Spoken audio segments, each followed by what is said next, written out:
it's Madison. Thanks for tuning in to another episode. On today's episode, we are talking about the 144,000. If you are in the spiritual or metaphysical community, you've probably heard of this rise of the 144,000.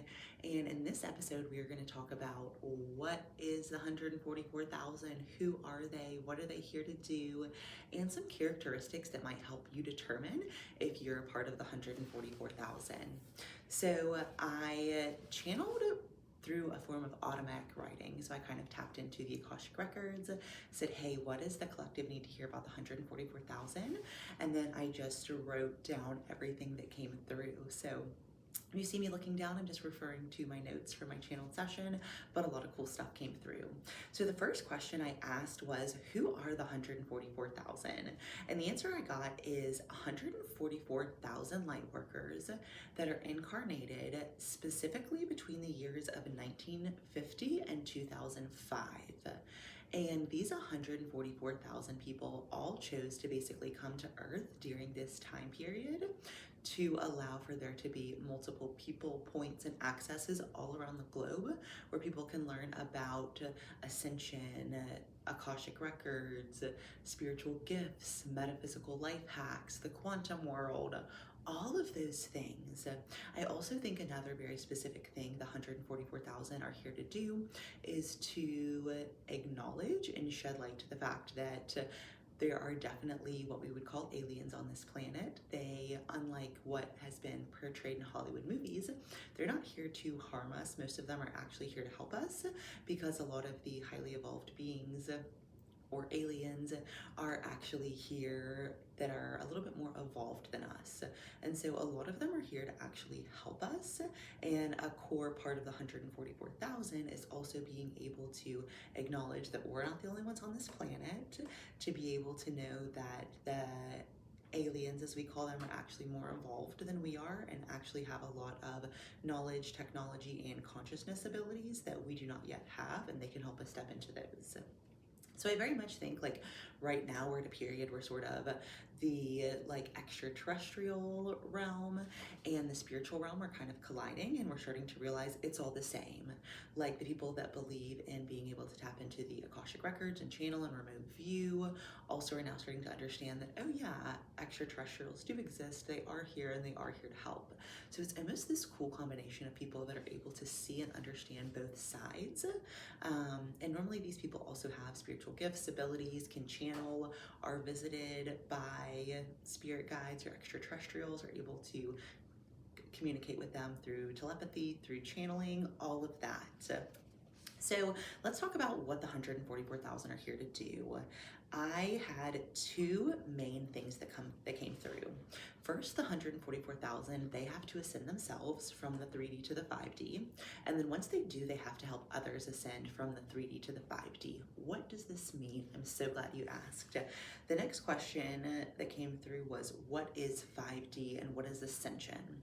So right now we're at a really pivotal point in Earth's history where basically there's been so much control and matrix programming and things like that a lot of people have come here to basically say, hey, we're going to help everybody break free of the matrix, learn that the matrix is just something that is, a fear programming, all of that sort of stuff. So a lot of ascension is also breaking out of the matrix, understanding that we live in a matrix, and understanding that our life here is just a projection of our consciousness, and we basically can create whatever life that we want rather than having to be stuck in this loop of fear programming, scarcity mindset, all of that. So that's a big part of why the 144,000 are here, is to help people be able to break free of the 3D world and be able to ascend into the 5th dimension. So what are some characteristics of the 5th dimension and the people who are in the process of ascending? Because when we talk about ascending, like, you're not leaving the planet, you're just living on a higher vibration. So you now no longer associate with the 3D, the matrix, the climbing the corporate ladder, the paradigms that have been created around money or power or any of that. You're breaking free of that and you're saying, I'm a soul having a human experience. What am I here to learn, to break free from? What am I here to overcome, to manage? All of those sorts of things. So what is living in 5D? First thing that came through, knowing you're a soul having a human experience. What does this mean? Okay, having a human experience is one of the most difficult things that our soul goes through. So when we talk about the evolution of a soul, a big part of the reason that a soul incarnates into planet Earth is because we were hanging out, with source energy, and we eventually were like, hey, I want to see and feel and experience and learn and grow. And Earth is considered to be one of the maybe more difficult places for a soul to come because you're able to experience so much on such a high level, and that can either really ascend you or really bring you down and keep you trapped in the matrix. So that is a little bit about knowing you're a soul having a human experience. Like, this is all temporary. You are not here with your one earthly life. You are a soul that's probably lived multiple lifetimes here on earth and is here for the purpose of learning lessons, growing, developing, and learning as a soul. That's what you're doing. You're on a soul journey. You're not on a human journey. And so when you think about this lifetime and maybe thinking, oh, this lifetime is all there is, that's not at all the case. You have existed prior. You will continue to exist. So that is a big part of a mindset shift from 3D to 5D. Okay, another thing with 5D is knowing that we are all one. Here's what I mean by this. Very much what I believe and I've channeled is that at one point there was this great ball of source energy, right? And source essentially got bored just existing, right? So source started to fractal off into what we refer to as souls. And these souls were able to determine, hey, I want to come to this planet, I want to experience this thing, I want to learn these lessons, whatever that looks like. And that is essentially the concept of maybe how kind of souls originate and move through the process. But ultimately in this, we are all one. So when we talk about like our soul bodies, like our soul body is so much bigger than our human body. And so it's often like when we talk about our energy getting caught up with other people, it's literally because our soul energy is so much bigger than our human body. And like we're all just kind of one, just floating through this life together. If one person or one area of the world is struggling, all of us are going to struggle to some extent, versus if majority of the world is thriving, we're all going to thrive to some extent. So it's all connected. We are all one. There is no, it's just me existing in my polarity. It's everybody together. Okay, another thing about moving into 5D is realizing that karma is a universal law. So here's what I mean by that. A big way I've seen karma show up for me is I used to be very judgmental. Being judgmental is not a good trait. And one thing that I noticed probably, 2-3 years ago, is that pretty much everything I had ever judged somebody for, I had gone on to experience. For example, I had judged a lot of people for struggling and living in addiction. I'm now very active in the AA community because I very much ended up in addiction for many, many years. There's so many examples like that where it was almost like I judged people for these things, not knowing their story or their life or anything. And then I ended up in similar situations like that. And then I was like, oh, I can't believe I judged that person for that because I didn't know what options they had to choose from. So learning that karma is a universal law and that there's no God that's punishing you, there's nothing like that. There's just this universal law of karma. Okay, and the flip side of that though, I want to say is karma's not all bad. Like if you give out loving energy comes back to you as well. So I do want to say that like people always think karma is like this bad thing, and it can be, but it's based on how you act and how you treat people and what you give to the world. And if that's negative, you're going to get negative in return. If that's positive, you're going to get positive in return. Okay, another key thing that they highlighted for living in the 5D people who are spiritually awake, people who are able to break free of religious and matrix programming. What does that mean? Acknowledge that we're in a matrix, acknowledge that this is a simulation, acknowledge that you can create whatever reality you want, acknowledge that this is not all there is to the soul's experience. Some other things, stop climbing the corporate ladder, stop feeding into political polarities. Like all of these things are just like feeding the fear programming of the matrix. Another thing when it comes to breaking free of religious programming that they highlighted is realizing that there's pieces of all religions that are accurate, but no religion is 100% accurate. Here's what I mean by that. For example, within the religion of Buddhism, Buddha is somebody who did come here to fundamentally change the way that we lived and understood the human experience, and also to be able to add some new spiritual gifts and modalities and ways of connecting with the divine to the human experience. However, everything that's written in the Buddhist religion, interpreted by man and given to the public, isn't 100% true. Same thing with Christianity, with like any religion. Catholicism, there's pieces that are true, but there's no one correct religion. Personally, what I do is I am pretty familiar with quite a few different religions, and I pick what resonates with me and sort of leave the rest. And so I think another key piece to that is acknowledging that all of these people that we've created religions around, they didn't come here for that.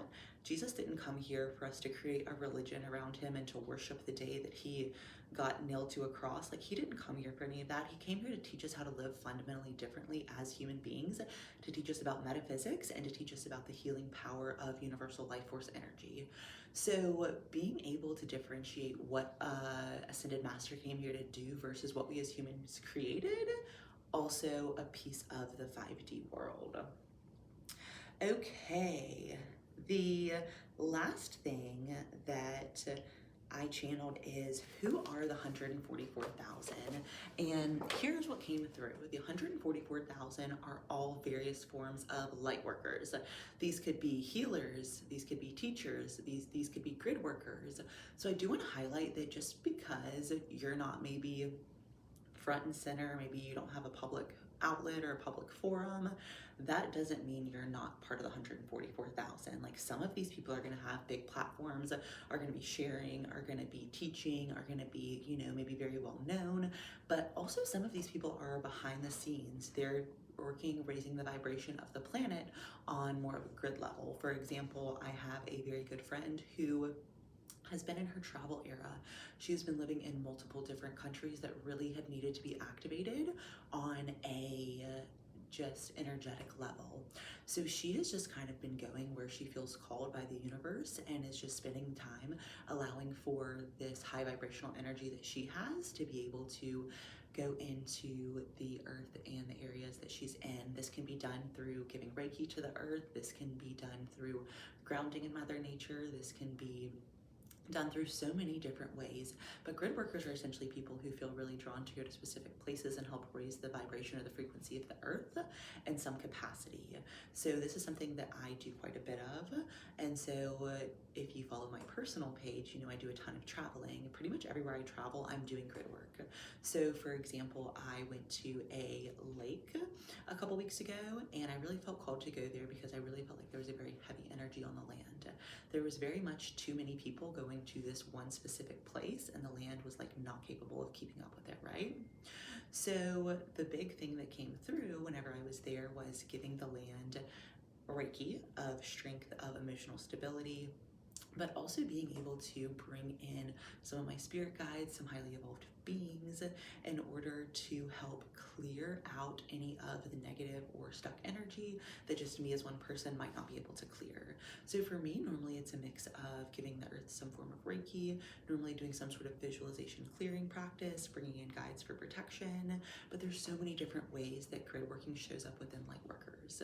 So I say all this to say, if you're not, you know, somebody who's doing this as your full-time job, you don't have a platform, that doesn't mean that you're not part of the 144,000. 144,000. I do believe there's a big group of them that are working behind the scenes as grid workers. So those are the 3 main areas that came through as far as specific traits of the 144,000.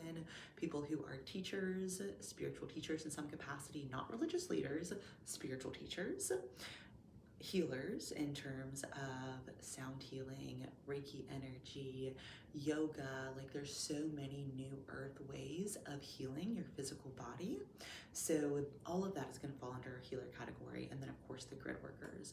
So those are the 3 main areas that I saw really coming up as what are these light work, or what are these 144,000 light workers doing? What are they up to? Could I be one of those?